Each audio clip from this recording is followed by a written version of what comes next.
Senador Sanz, bienvenido. Es una pregunta estratégica.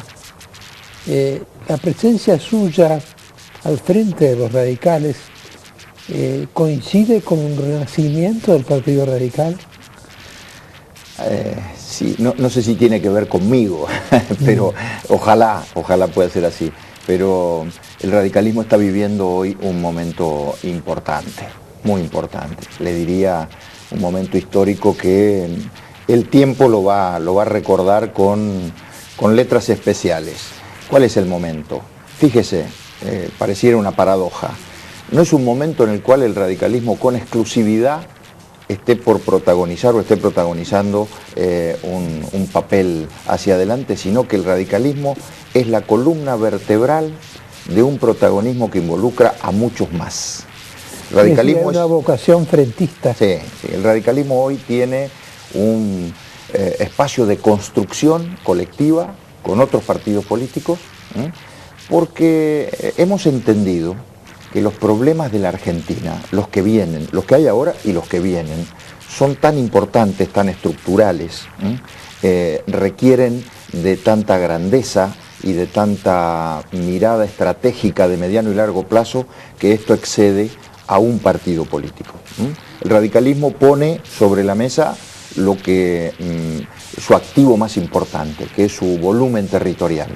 Estamos en todos lados. Sí, recién decíamos en el descanso con el senador, es como la iglesia, ¿no? En cada parroquia. Sí, en cada pueblo una parroquia. Cada pueblo una parroquia. Yo digo, como el viejo correo argentino, ¿no? Sí. En cada pueblo. Bueno, eso es el radicalismo. Y eso se vio en las elecciones de octubre del año pasado, ¿no? Un volumen territorial importante, intendentes, concejales, legisladores provinciales.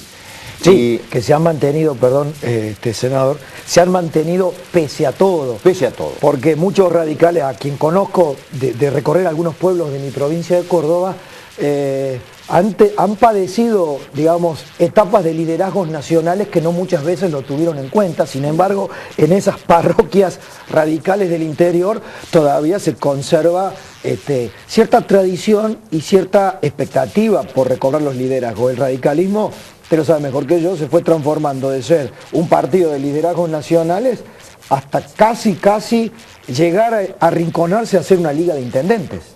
Bueno, cuando yo llegué al Senado hace algunos años, me encontré con esa vacancia de los liderazgos nacionales tradicionales, quizá el radicalismo de la provincia de Buenos Aires y el de la ciudad de Buenos Aires, que habían sido los que durante mucho tiempo fueron la cara visible o monopolizaron el liderazgo del partido, estaban en un proceso difícil.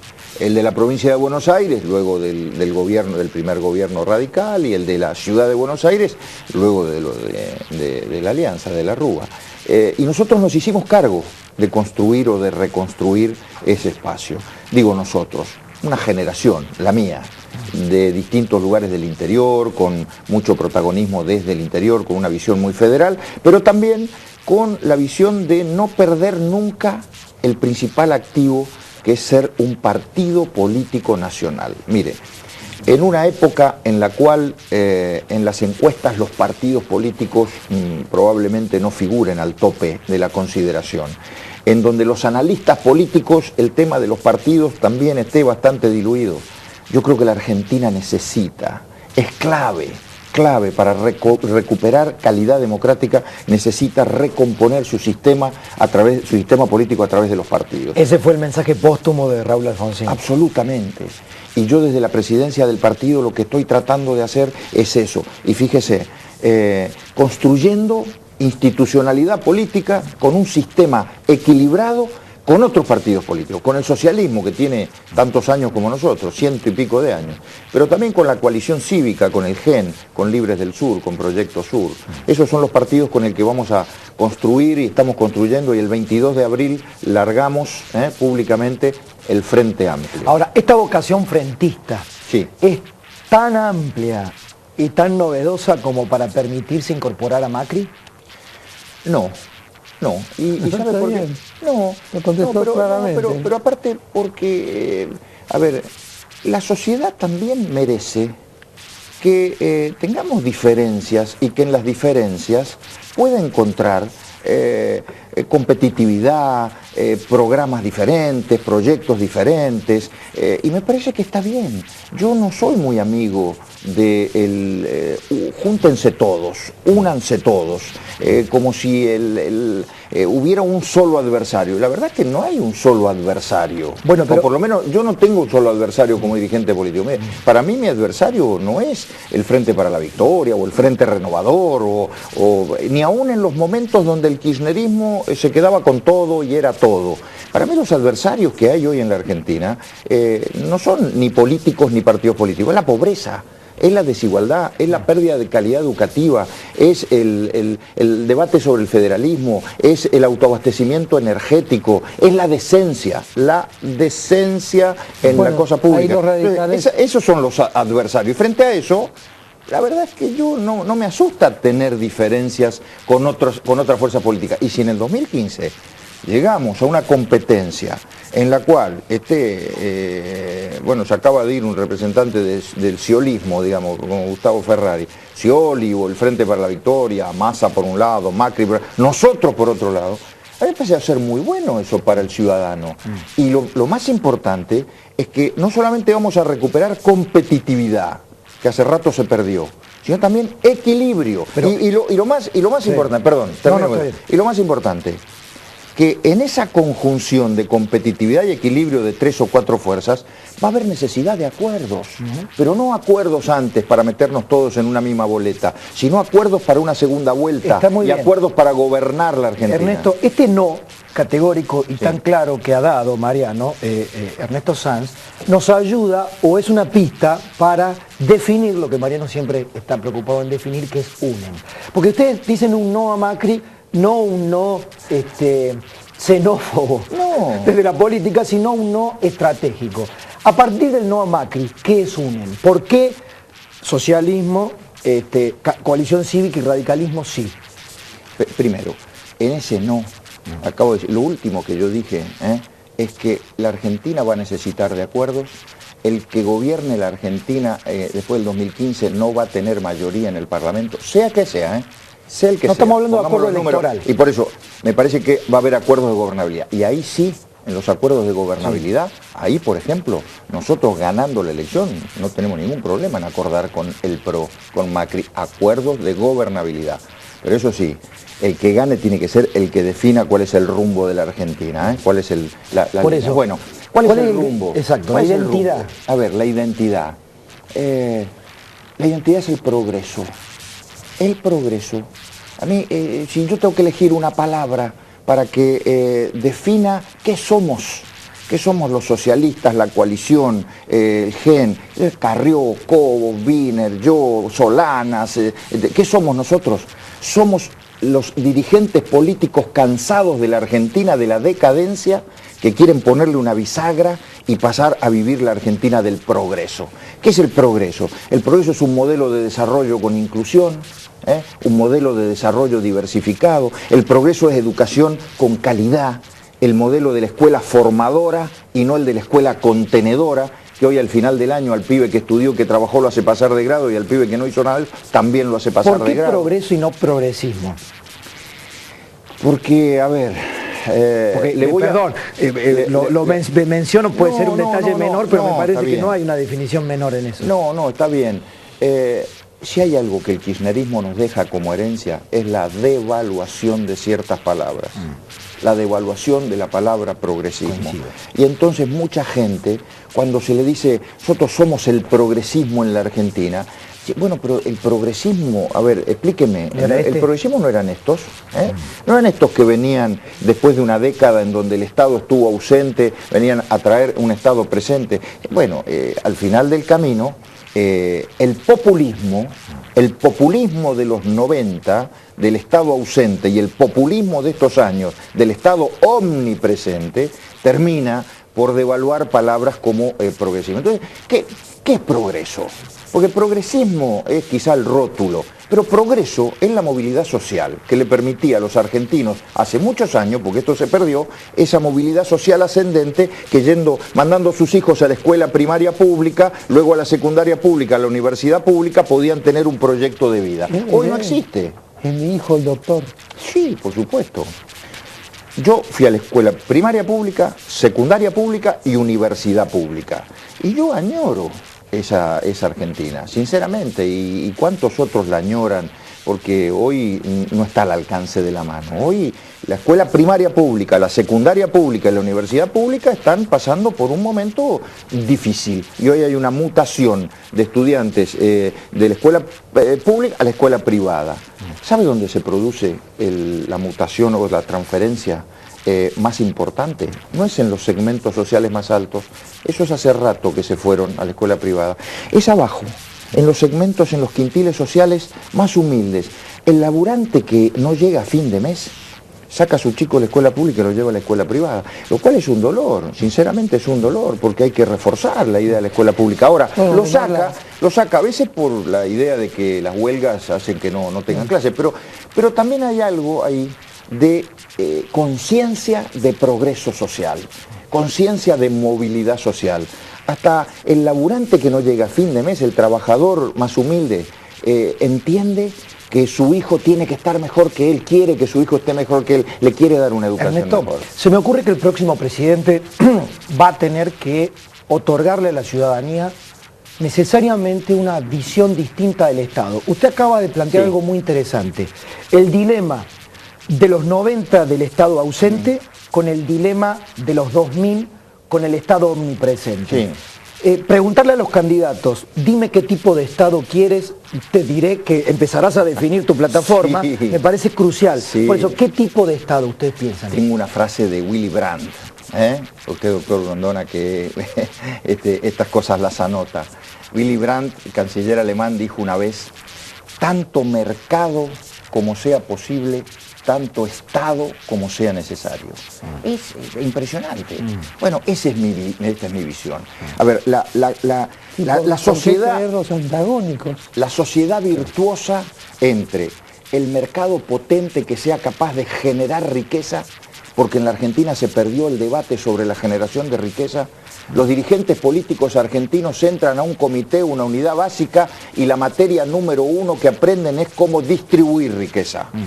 Pero para poder distribuir hay que generar primero. Entonces, un mercado que sea capaz de generar riqueza, un Estado que sea capaz de distribuirla con equidad y generar oportunidades, y una sociedad civil, que es la tercera pata, una sociedad civil que sea capaz de aprovechar esas oportunidades. Mire, esa es mi idea de lo que es una sociedad funcionando en clave de desarrollo y de futuro.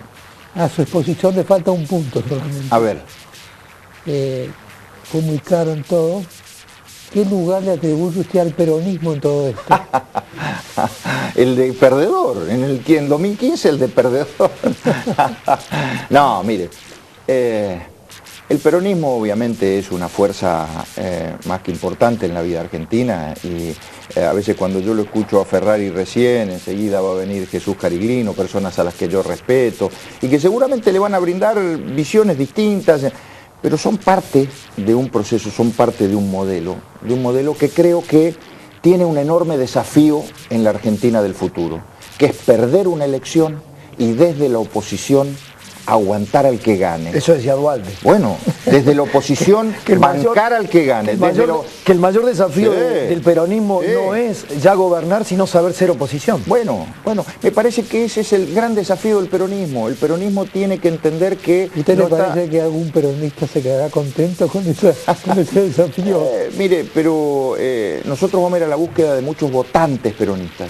Mucha gente que votó al peronismo y que nos está viendo ahora y que lo ha votado con ganas y con entusiasmo, está cansada, está hastiada y quiere un cambio. Y el peronismo hoy tiene una obligación que no la tuvo nunca en su vida, administrar un final de ciclo propio.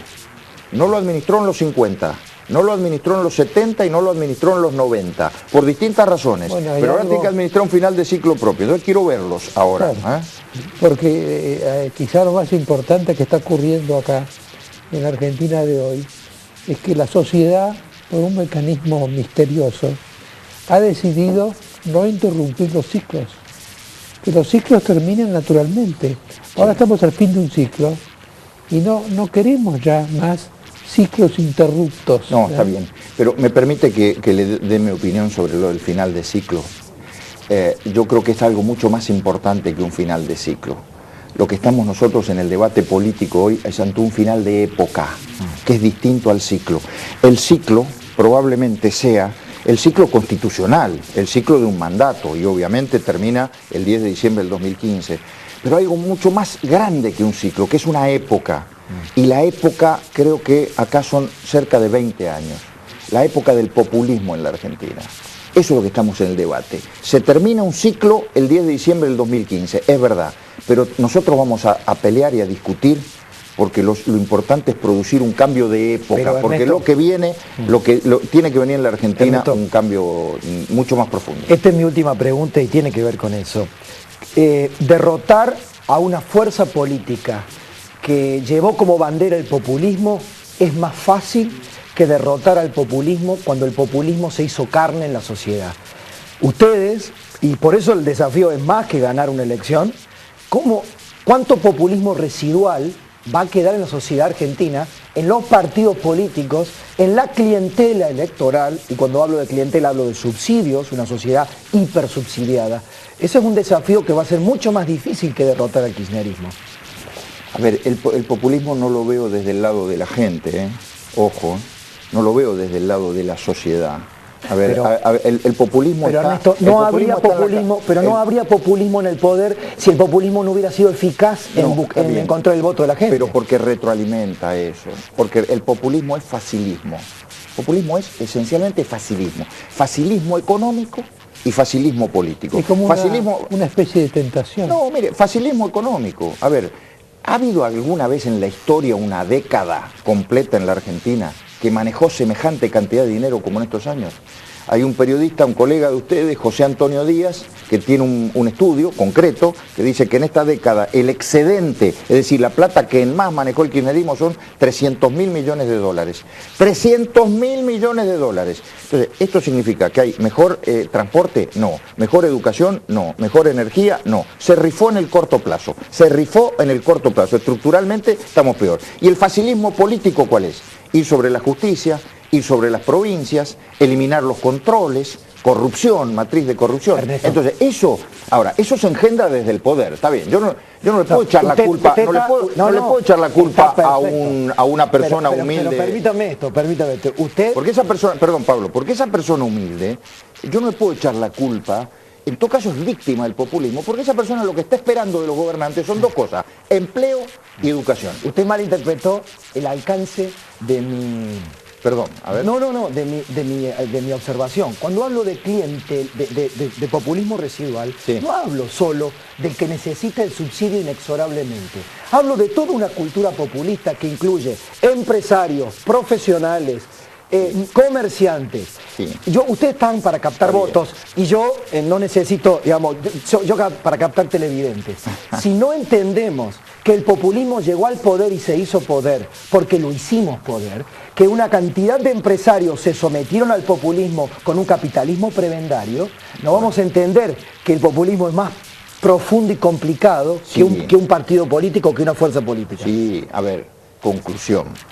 Son más culpables los ciudadanos de clase media, por ahí, que han votado populismo, que los ciudadanos humildes, que en todo caso son víctimas de ese populismo. Estoy totalmente de acuerdo. Exacto. Pero yo estoy convencido que hoy la clase media en la Argentina, hoy una nueva mayoría silenciosa se está construyendo en la Argentina. Y a veces eso no lo marcan las encuestas, no lo marcan los analistas, no lo marcan los observadores de la realidad, pues se está construyendo. ¿Qué quiere esa nueva mayoría?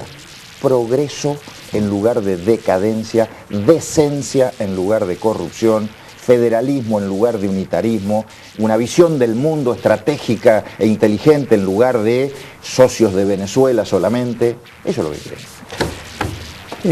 Realmente su visión, no debería decir esto, ¿no? Pero renueva el optimismo. Bueno, le agradezco mucho. Sí, pues realmente un país así merece la pena ser vivido. Sí, el asunto es concretarlo, ¿no? No, por supuesto, pero lo importante es que desde la política esto sea un desafío en el debate de los meses que vienen. Yo creo que el debate no puede estar teñido de coyuntura y de los temas que son importantes, los temas de la coyuntura. El debate es mucho más profundo. ¿Es final de ciclo o final de época? Yo creo que es final de época y ese es un debate muy profundo. Bueno, nos queda por discutir para otro programa cuál es la nueva época que viene. La época del progreso. Decimos final, ya está, No. pero ¿el comienzo de qué? La época del progreso, doctor. El progreso en la Argentina, el aprovechamiento de las oportunidades, de la transparencia. Esa es la época que viene. Gracias. No, gracias a ustedes. Bueno, amén. Gracias, Ernesto. Gracias. Vamos a la pausa y ya está con nosotros Jesús Cariño.